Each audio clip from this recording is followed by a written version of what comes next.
Raditu billahi robba wa bil islami dina wa bi Muhammadin nabiyyan wa rasula.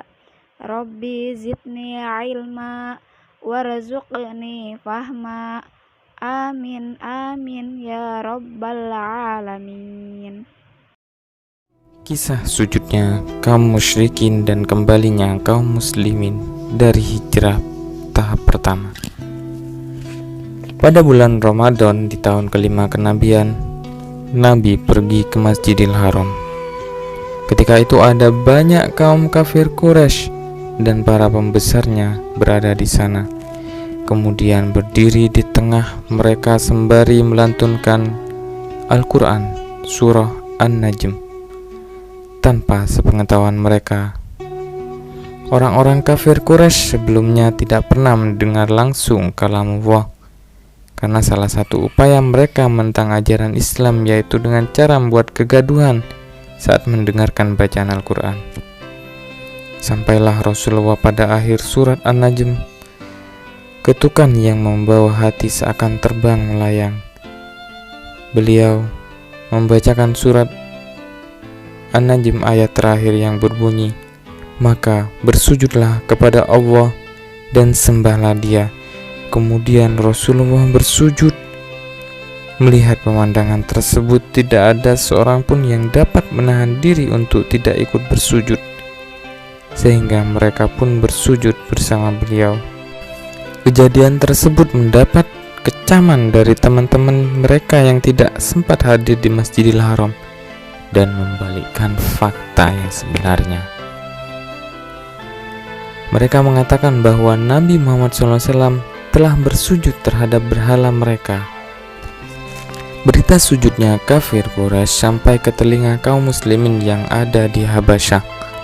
Kan tetapi mereka mendengar cerita yang bertolak belakang dengan kejadian sebenarnya. Kaum muslimin mendengar bahwa kafir Quraisy telah tunduk kepada Islam. Oleh karena itu mereka pun kembali ke Mekah pada bulan Syawal. Namun ketika mereka berada di tempat yang tidak jauh dari Mekah, akhirnya mereka mengetahui persoalannya. Sebagian dari mereka ada yang kembali lagi ke Habasyah, ada pula yang melanjutkannya untuk ke Mekah secara diam-diam. Begitulah kisah kaum kafir Quraisy yang sangat curang dan tidak mau disalahkan. Mereka menyebarkan isu kebohongan dan memfitnah Rasulullah dengan begitu jahatnya. C.